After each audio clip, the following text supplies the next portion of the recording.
So once again, for those of you that are here with us today and those watching later, thank you very much for attending. There will be a time at the end for Q&A, so stay tuned for that. But with that being said, I will go ahead and get us started. So first of all, I'm going to introduce myself. My name is Brett McAllister. I'm the director for the graduate admissions from the Halmos College of Arts and Sciences. I'm also going to be handling any marine science recruitment efforts. So for anyone who has more questions, feel free to send me an email, give me a phone call. I know I've spoken to many of you over the last couple of weeks. Unfortunately, as most of you know, Mr. Theodore Uy has moved on from NSU, and we're all very happy and sad at the same time. But again, today we're here to talk about the virtual open house for the Department of Marine and Environmental Sciences. So I do want to do a quick introduction of my two guests that are with me today, and then I will go through the rest of the intro slides. But we have with us the department chair, Dr. J.R. Kerfoot, who I will introduce a little bit more in a couple of slides from now. We also have Daria, who is the academic program coordinator, and I believe Dr. Kerfoot will be introducing her. Now, Nova Southeastern University, just a brief overview of our school. We were founded in 1964, and we offer more than 280 different undergraduate, graduate, professional degrees. We are the largest private not-for-profit institution in the United States that meets the U.S. Department of Education's criteria for Hispanic serving institution. We are accredited by the Southern Associate of College and Schools Commission. We're also one of only 50 universities in the U.S. to be awarded Carnegie's Community Engagement Classification, and one of only two private universities in the state of Florida with an R1 research designation, which is the highest level of research output, and numerous doctoral degrees awarded. Now, for the most part, Halmos College is going to be between two different campuses. Now, we have multiple different campuses outside of this, but for Halmos College, particularly the Marine, we have the main campus in Fort Lauderdale-Davie, which is about a 300-acre campus located about 24 miles north of downtown Miami.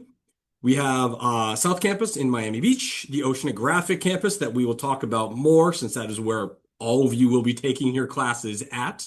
We also have the student education centers and satellite campuses in 7 other major cities in Florida, as well as a couple of international locations in the Bahamas and Jamaica and Puerto Rico.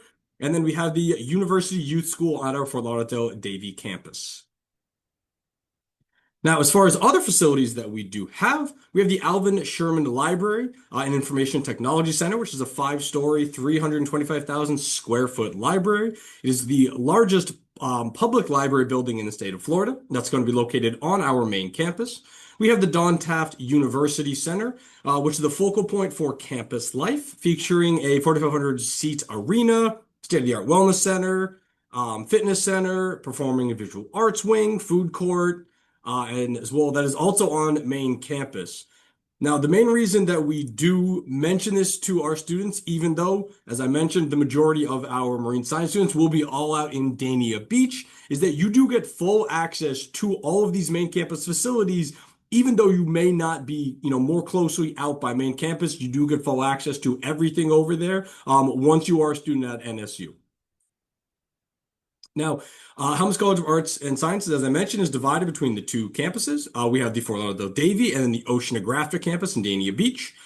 Our departments include bio, chemistry and physics, communication, media and the arts, conflict resolution studies, humanities and politics, as well as mathematics, but they don't have a graduate program, so we don't really interact with them too much at my level. And then more importantly for today's venture is marine and environmental sciences.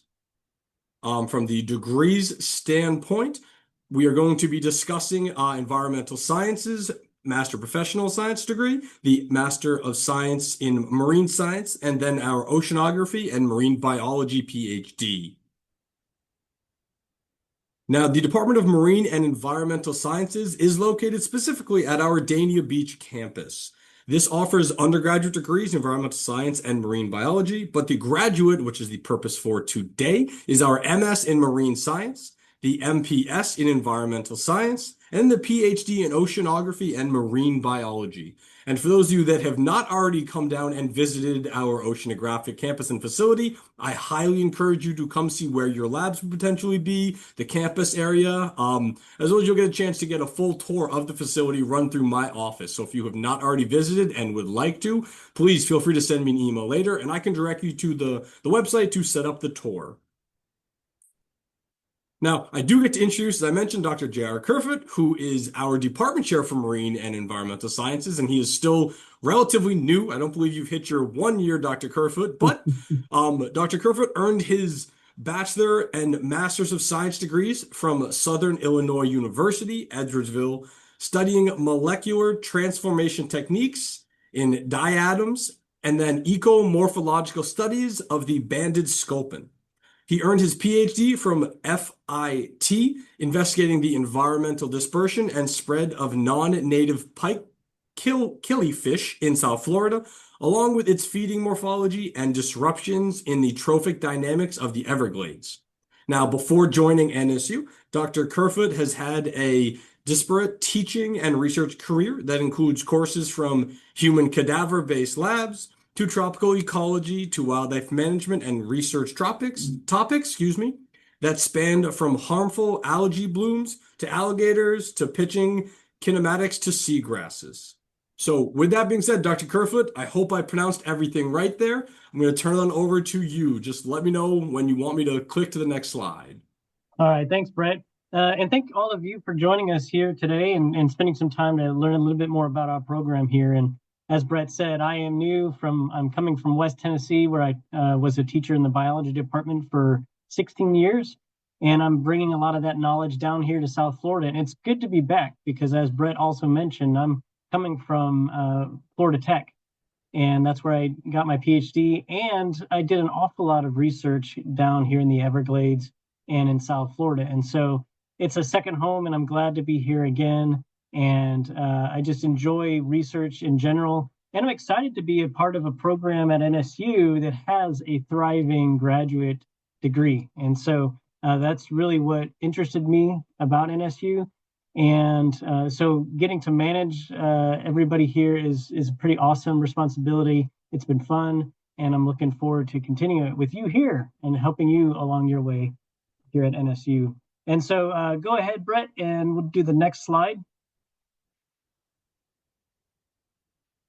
So I did want to, this is going to be your number one person that you're going to be talking with here at NSU. This is the program coordinator, Daria Geegan, for our programs, our graduate programs. And I'll let her introduce herself a little bit and a little bit of her background, but she's going to be a major player in your life here at NSU by way of helping you to figure out coursework to do, any of the kind of paperwork that you need to be doing, especially as it relates to international students and thinking about transfer credits or what's needed to graduate, that sort of thing. And so she's Miss Fix-It, as it were. And so, Daria, do you want to say anything about your background and what brings you here to NSU? Yeah, of course. Thanks, JR. And thank you everyone today for being here. I see a lot of familiar faces. I've met with a lot of you already, so enjoying getting to know you and then looking forward to everything that's we're going to get sorted for you throughout the program. So I've been at NSU for a minute now. I'm originally from Nebraska. I came down here and I did my bachelor's program in marine biology. Decided I liked it a lot, took a year off, came back for master's, and then did the MPSE program as well through here.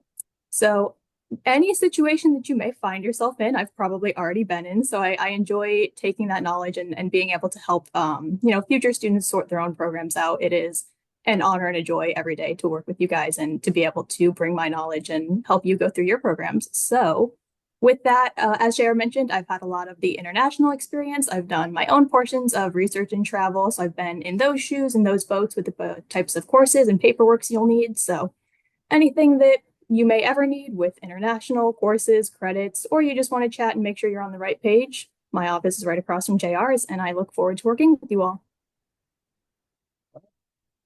Thank you, Daria. Go ahead, Brett, with the next slide.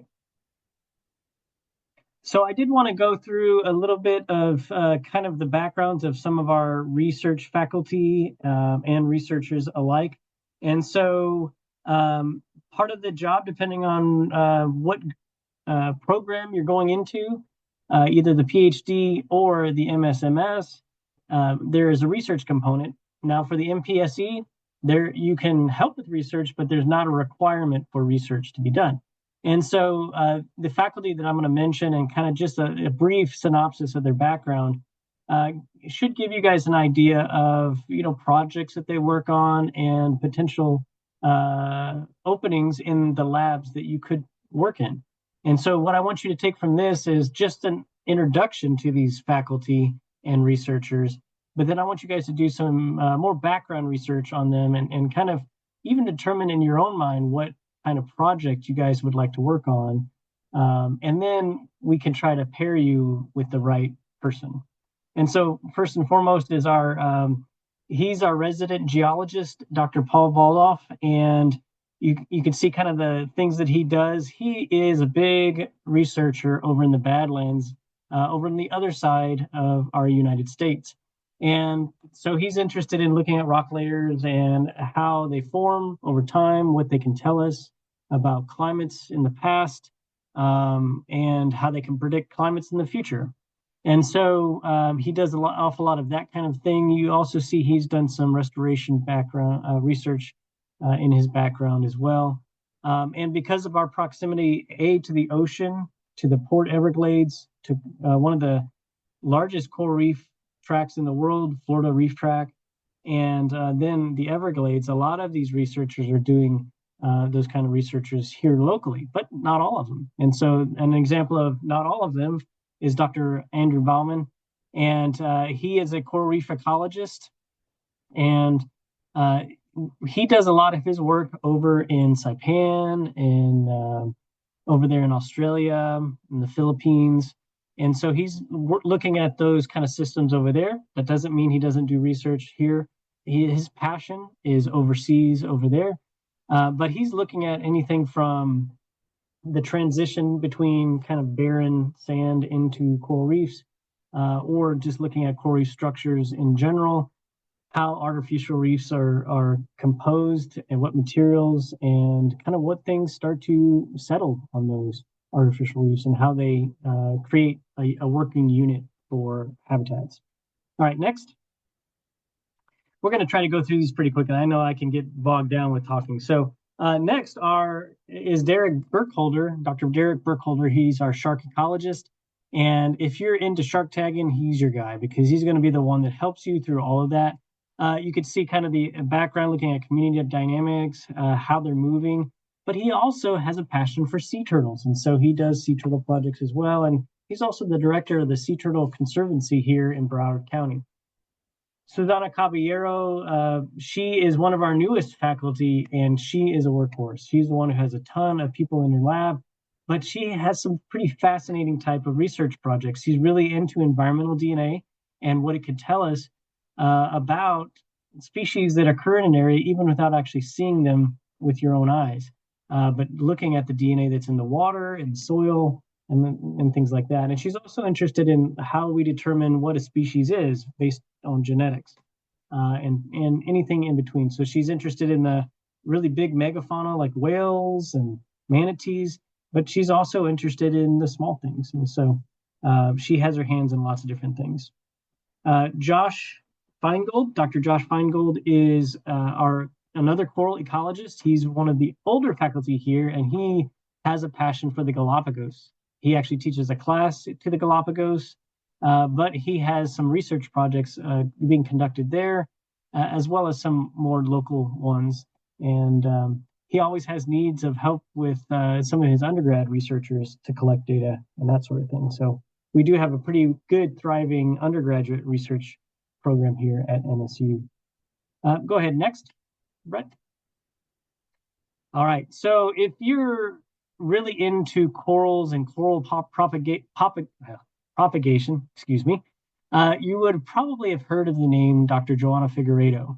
And she is a specialist in tricking corals to release their spawns so that she can get larvae to conduct experiments. She is the director of NICRI, the National Coral Reef Research Institute. And so that's a federal organization that's housed here at NSU, and she's the director. And she has a lot of research funds to look at how to best really restore coral reefs here, there, and everywhere. And so she has a really large lab to help with that. Now, maybe on the other side is Dr. David Gilliam. He is also a coral ecologist, but he's actually more specialized in transplanting coral fragments. And so he's been tasked recently with a lot of mitigation efforts where an area is disturbed with corals. He has a team that goes out, they'll collect the corals, and then they'll kind of fragment them and then populate them in areas that are mitigation sites for those construction sites. And so his team specializes in a lot of that and interested in questions that are related to how well restoration is going with the transplant aspect. Then we have Fraser Junakowski Hartley.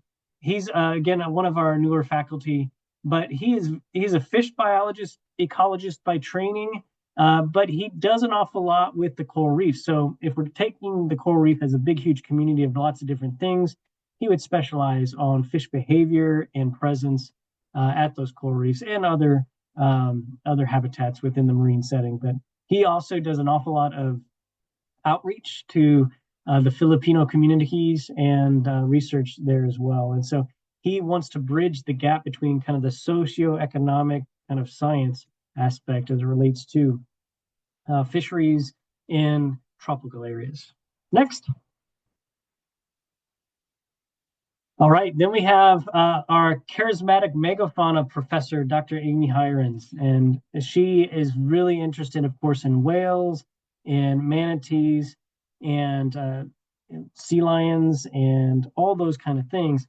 The mammals in general that's her jam. And so you kind of see her background. She also does an awful lot of marine toxicology as it deals with just even in our localized area with dredging efforts and kind of thinking about how heavy metals in these kind of port areas kind of impact the tissues of different marine mammals. J. Matt Hawk, he is our professor that is specialist in the Everglades and looking at restoration and conservation efforts there. He has a pretty disparate background in research things, but he really has honed his focus more on the Everglades and looking at that restoration effort. And he has a pretty big background in landscape ecology and how to, mitigate how humans are impacting natural systems. David Kerstetter is a faculty member who is really into fishery science and thinking about really those long-line species like tuna, and like sailfish, and swordfish. And so he's into how they migrate, but he's into also recently how parasites impact those species. And so you can also see that he's into avian type of work. And so looking at the seabird populations in the area as well. So he's kind of broadened his topics that he's interested in. Next. Then we have Rosanna Milligan. She is a PhD that is really interested in an awful lot of things, but recently she's become pretty interested in looking at deep sea fishes at different elevations or depths, really, in the Atlantic Ocean, the North Atlantic, but also in the Gulf of Mexico. And so she works as a part of a deep end group, is what they're called. They're a consortium of scientists that I think every 6 months they go out into the Gulf of Mexico and they go around collecting samples of fishes at different depths. And they're looking at how the populations have rebounded after the BP oil spill many decades ago. Then we have our marine chemist, Dr. Abby Renegar. And so she's our marine chemist, but she's really into coral histology. And so she works closely with Dr. Joanna Figueiredo. And Joanna Figueiredo can propagate the coral larvae, and then Abby Renegar does the research on it. And so it's quite a team, quite a feat. And Abby has recently published a paper looking at how components of sunblock have been incorporated into coral tissues. And she's interested in transplanting corals, but also what affects settlement of coral larvae in novel areas. Alex Soloviev is our oceanography professor, and he has done quite a number of things over his time here. He's one of our older faculty as well.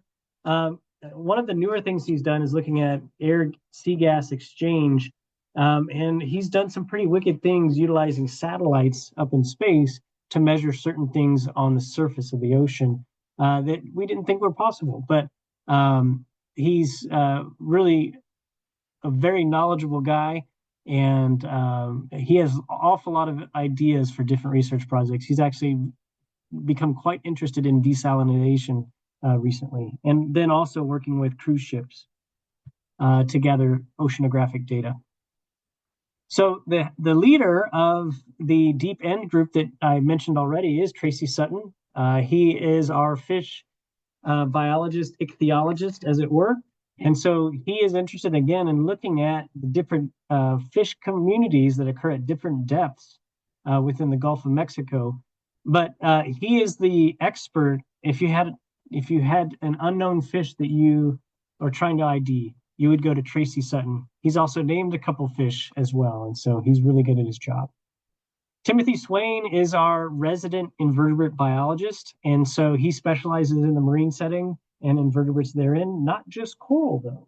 And so that's actually pretty special. And so he is the go-to for looking at how climate change affects symbiotic relationships, even within coral, but other symbiotic relationships within the marine setting. Then Brian Walker is our research scientist that is into geographic information systems and mapping different ways that transplanting corals specifically are working or not working, but then also trying to look at management practices and where things are going to happen, and then trying to bring his best science and his best tools in to make those decisions through remote sensing. And he has also got a little bit of fish background and looking at fish ecology as well. Again, he's using the tool of GIS to answer some of the bigger questions as it relates to mitigation and conservation. Next.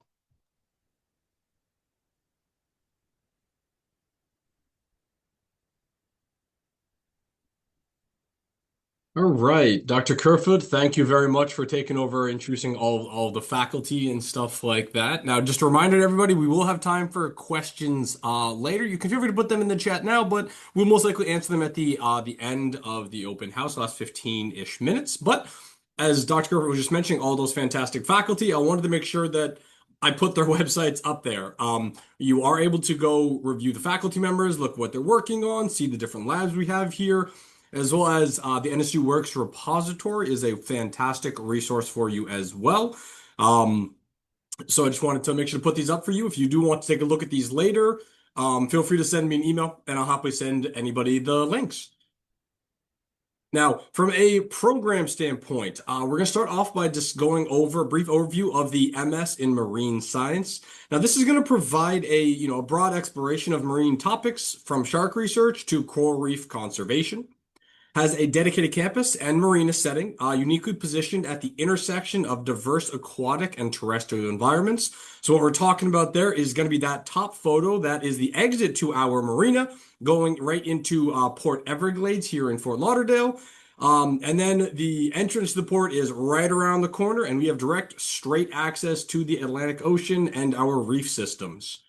This provides, ample hands-on research opportunities, due to the campus's proximity, as I mentioned, to the coral reefs, freshwater habitats, and beaches, as well as the mangrove systems that are right here in our South Florida area.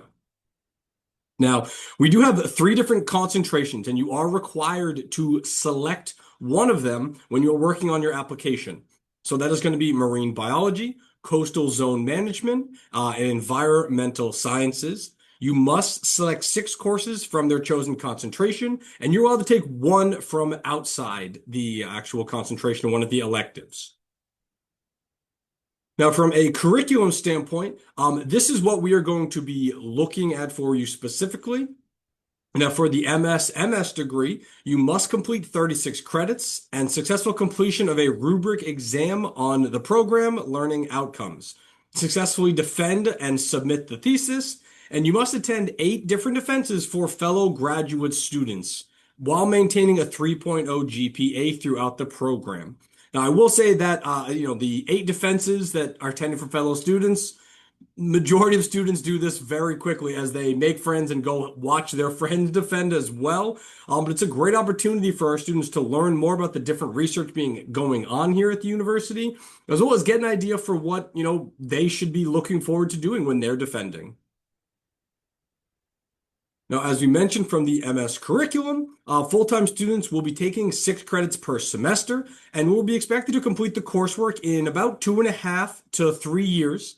Now, part-time students taking 3 credits a semester complete the coursework in about 4 to 5 years. Maximum enrollment time is 5 total years you have to complete your work, and summer attendance is required. Excuse me. Now, moving on to the MPS in environmental sciences, this is going to be a little different track standpoint where you're going to be integrating scientific theory with practical and managerial skills, offers hands-on lab, classroom, and field experiences, including research projects. The focus is on problem solving, analysis, and communication for leadership roles. Provides immersive access to diverse marine, freshwater, and terrestrial ecosystems, and also is going to equip you for careers across science, education, industry, or business. Now, the MPSE in environmental sciences has some different concentrations. We have marine biology, environmental sciences, coastal zone management, and also computation molecular biology. Now, for this, students must select 15 credits from any of the 4 concentrations to count towards elective requirements. Students may mix and match courses from multiple concentrations, and there's no formal concentration with this degree. You are not required in that same standpoint the way you have for the MSMS. Hey, Brett. Yeah. Yep. I think the chat's disabled. Is there a way to enable it? For questions? Yeah. Oh. Yes, any questions, please feel free to put them in the Q&A session. This should be available for you. General questions can be put there and we will answer them at the end.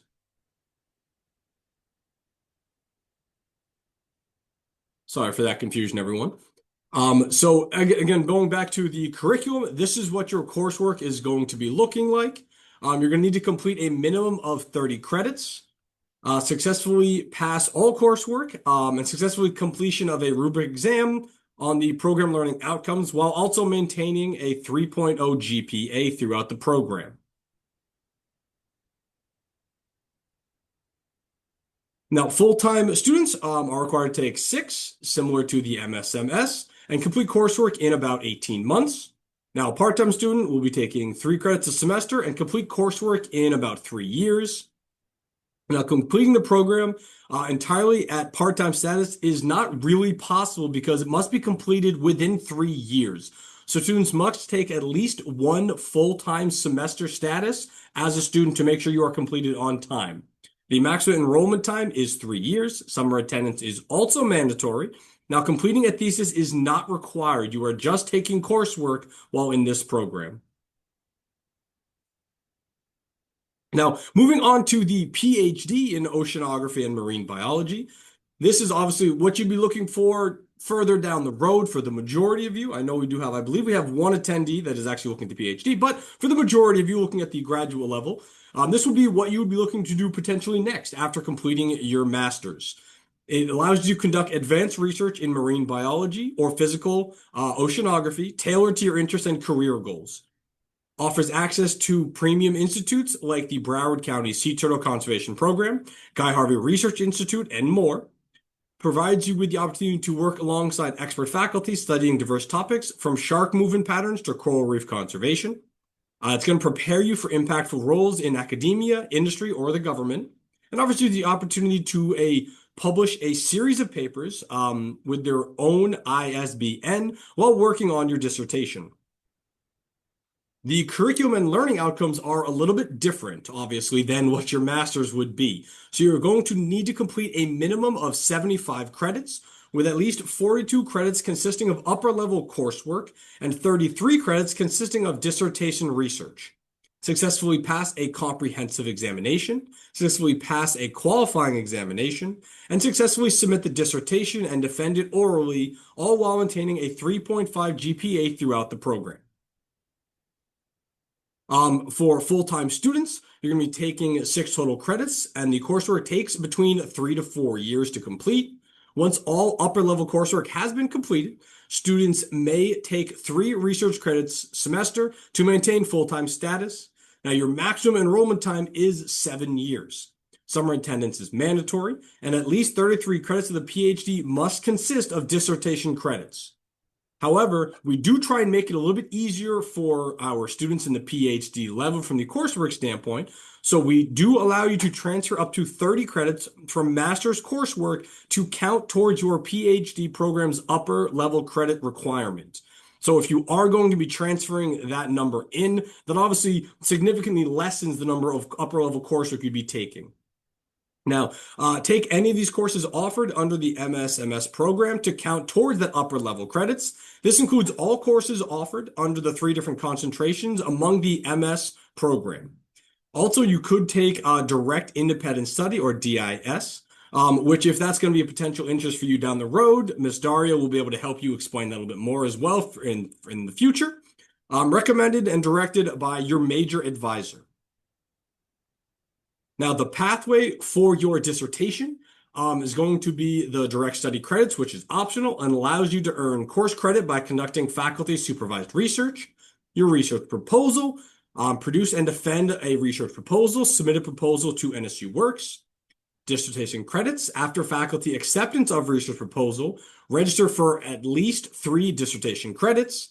The comprehensive examination consists of a written and oral phase. The written is taken upon completion of each course, consists of questions by the committee, 1 day of questions, up to 4 days. The oral phase scheduled if written phase warrants further examination. Dissertation defense, upon completion, submit to committee. If approved, schedule a date with all committee members to defend your dissertation. No defenses to be held between semesters. Now, that is the academic standpoint side. I'm going to introduce my staff here. So again, my name is Brett McAllister. I'm the Director for Graduate Admissions for the Halmos College of Arts and Sciences. I'm going to be handling the Marine and Environmental Science application process.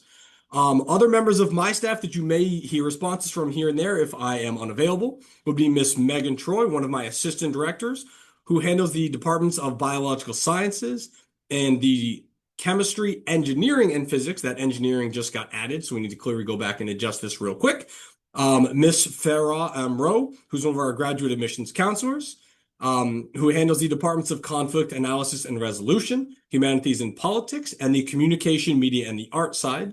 And then Mr. Andrew Gepner, who's one of our administrative coordinators, who is also a previous master's student for Marine, so he is also a wealth of knowledge. You will see him around campus.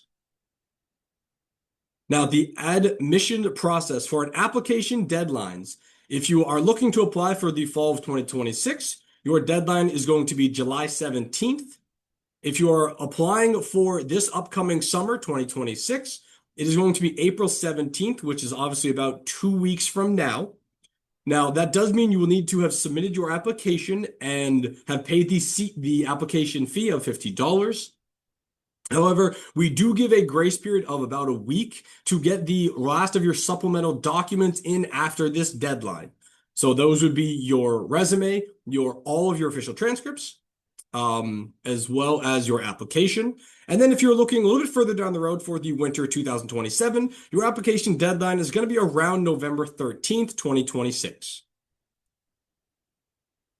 Now, for the admissions process from the application requirements, the MS in Marine Science, there is an online application form, a $50 application fee, official transcripts and or official evaluation forms, a CV/resume. And if you are coming from international and are not from a English approved country, we do need to have proof of your English language proficiency. We do have a minimum GPA to apply of a 2.85. The MPS in Environmental Sciences does have the exact same requirements, except for the GPA from the baseline to apply is about a 2.75. Now, we do have specific prerequisites that I will go over in just a little bit as well with you. Now, for the admissions application requirements for the PhD, it is very similar, but there are a few additions. The online application, the application fee, official transcripts, CV and resume, proof of English proficiency language if needed. We do require the GRE for our PhD must be taken within the past 5 years. Cumulative undergrad GPA of a 3.0. Cumulative graduate GPA of a 3.5, as well as a letter of endorsement from an NSU faculty member. So we do like to make sure to communicate that to all of our, interested master's students that, make sure you are keeping up with your faculty if you are potentially looking to get a PhD, whether it's at NSU or at other places. A lot of schools are looking for that letter of endorsement from faculty members. So it's just a good idea to kind of keep that in the back of your mind. Now, the application is, I'll kind of walk you through this process. I know a lot of you have already completed this, but it does bear a little bit of repeating. So the email address you most frequently use. So we do recommend to students to not use your school email. Sometimes once you do graduate, schools close that the actual usage of your school email relatively quickly. So we would encourage you to use a Gmail type of an email that you would use more on a personal standpoint so that you don't lose access to your account. You must choose the correct entry term for your application. So if you are applying for summer, make sure you are selecting that date, which would be summer 2026. If you are applying to multiple programs, you should submit a separate application for each. We do have students that apply to both the MSMS and the MPSE program. So just make sure that if you are interested in doing that, you are going to need to submit both, which will then require you to upload those documents to each one of them. Now, the next step, once you submit your application and pay the application fee, you will be directed to a page that looks like this. Now, this is going to be your admissions document. It should allow you to upload your CV, proof of English proficiency if needed. Now, all your official transcripts are uploaded a little bit differently, and new submitted items generally take between 24 to 40 hours to process fully in our online system. So if you don't see it right away, please feel free to check back at a later time, and it should be there. If it is not, please contact me at any time, and I'm happy to help with that process. Now, once your application is completed, the admissions counselor will submit it to the faculty review committee. The committee needs usually about 5 to 10 business days to review your application. We will email you afterwards with the committee's decision and any following steps. Now, I do want to be clear, when we say 5 to 10 business days, that can be varying depending on the time of year that this application is coming through, because we do handle a rolling admission standpoint. So if you are submitting your application, say for this upcoming fall semester, and you complete it during finals or graduation week, it might take a little bit longer for our faculty committee members to have the time to review everything properly. So please just be a little bit cognizant. And if you do have any questions or need some updating on times, if you feel like it's been a little bit, feel free to send me an email. I'm happy to check on that application for you. Now, the admissions process, last thing in the next steps. So after being admitted to the program, the first thing you want to do is make sure to pay your seat deposit to reserve your seat in the program. That is going to be a $100.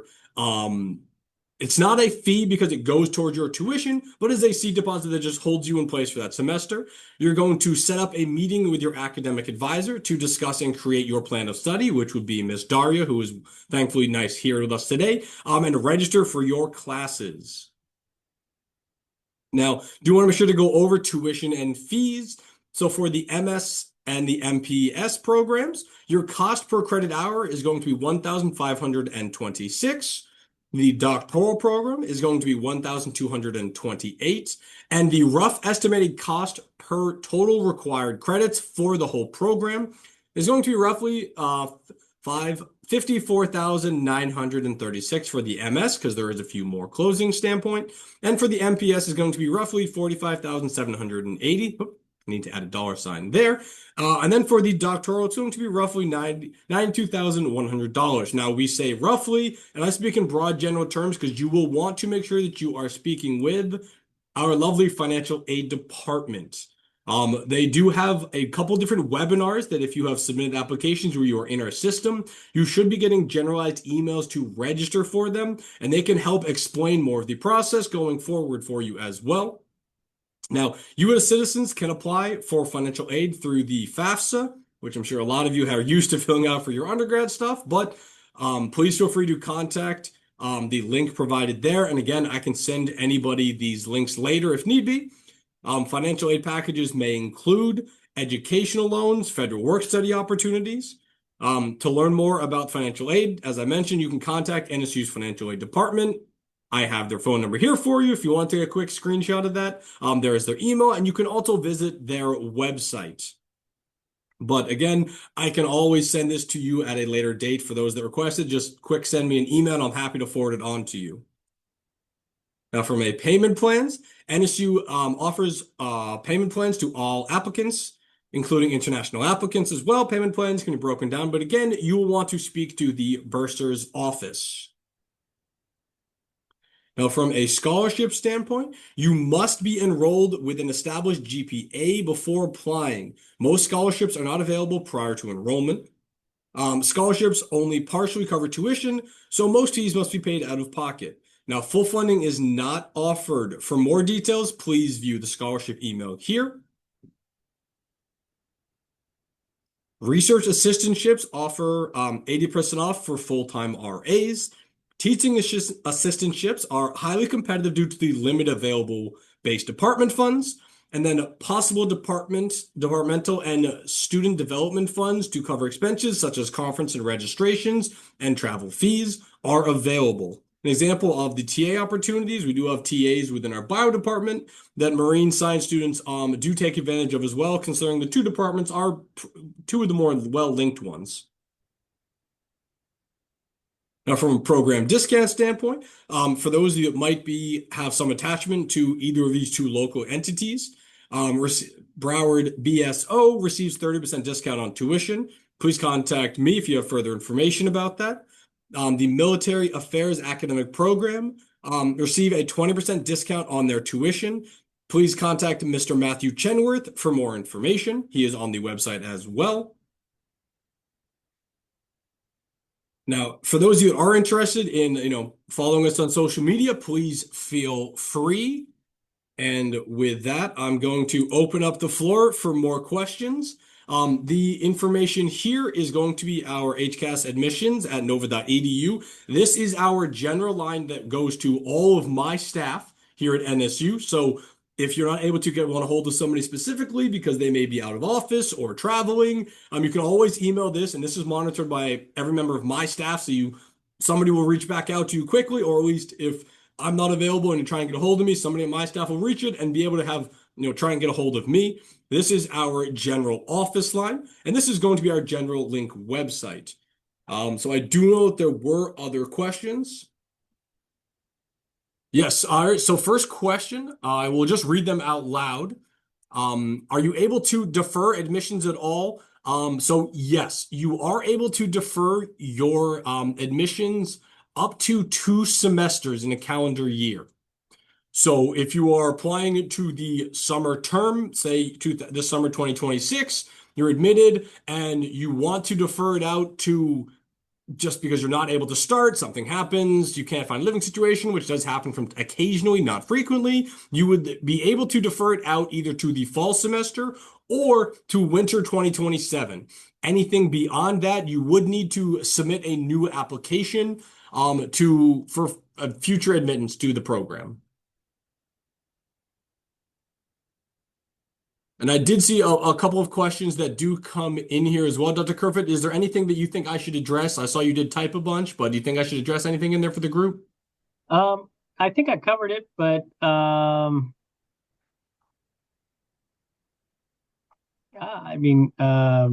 you did really good in a lot of your answers already from the PowerPoint. So awesome. Great. So there are Different opportunities that while I'm waiting for questions to come in, that I do like to make sure to discuss with our students. As far as graduate housing, we do not offer graduate housing to everyone. There are limited opportunities on our main campus that I would encourage you to visit the housing website. That I can send you the link to as well. However, that is very much a first come, first serve standpoint. So you might not necessarily be with a Marine student. It is first come, first serve graduate housing over there, and the spaces are limited. I know they are working on trying to get more, but that is not guaranteed at the moment. But I would encourage you to take a look at that's something you're interested in, or working with our SGA, our Student Government Association. They do have connections in the area, as well as finding other NSU alumni and NSU students. I know a lot of our current master students do have roommates that are other master students. It is fairly popular as well. So, all right. If I'm interested in a specific lab or research direction for the MS thesis, what's the best way to approach and connect with those professors? Can I reach out in advance to ask about lab availability or potential openings? I think it would be a good idea to have um, an idea of what you'd like to study first, and before you contact a particular faculty. Um, that way you can give them an idea why you're interested in what you're studying and how they could come alongside you and help. The worst thing you could do is go to a faculty member and saying, hey, I just like sharks or something like that, but not come with any idea to bring to the table because they have limited time to interact. They're busy doing their job, researching. And so do a little bit of background research on each of the faculty members you want to approach, and then tell them how the project you'd like to work on would complement what they're already doing. And there could be some cases where you just don't have any idea what you'd like to research. Um, then, you can come talk to me and we can bat around ideas and how to approach. I think Daria has something to say because she popped up. So go, Daria, did you have something to say? No, basically just kind of echoing everything you're saying. With the professors, you are not guaranteed a faculty advisor. That way, we do kind of suggest reaching out sooner rather than later. So if you're coming in for the fall 26 term, it's a ample time to start now, kind of going through the faculty descriptions that Brett went over, JR went over.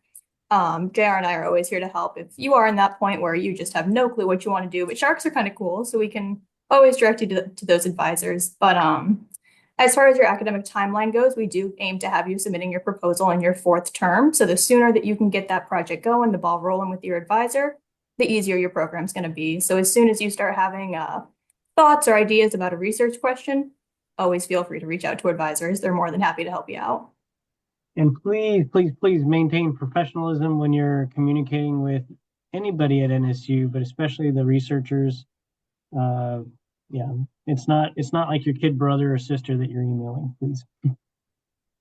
And I do want to add that as well, just from what I have seen from students coming in, we have just as many students, if not more, coming in with no direct knowing what lab they're going to be in, as we do have students coming in and starting with the lab right away.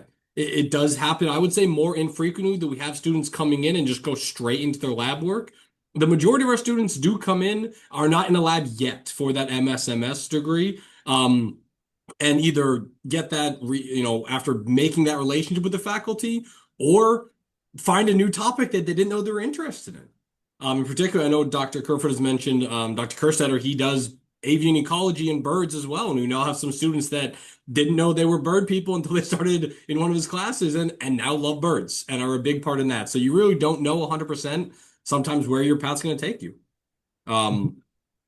So next question, I'm wondering if there are any diving prerequisites or diving courses offered through NSU. So it's kind of an interesting question. We do have an academic dive program that's mainly undergrad, but they can help get you up to speed if you're not certified at all. And they do a PADI certification.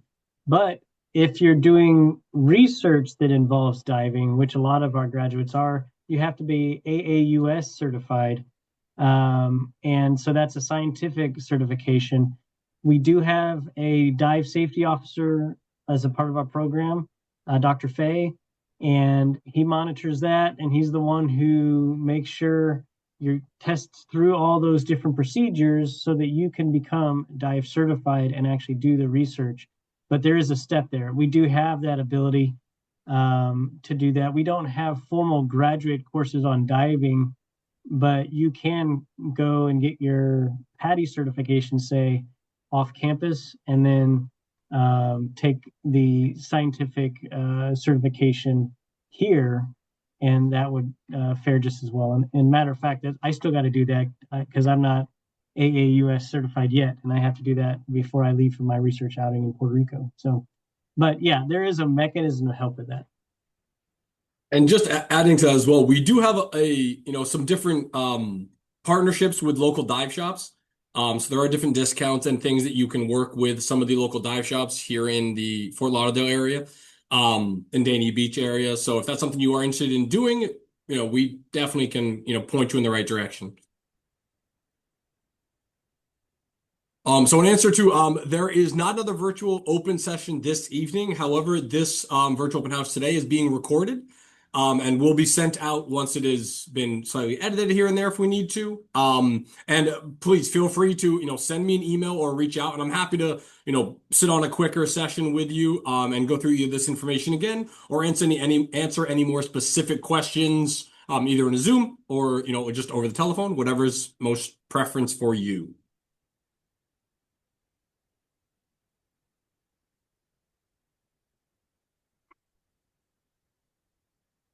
Also, from a transcript standpoint, I know we do get a lot of questions about transcripts and what does all mean exactly.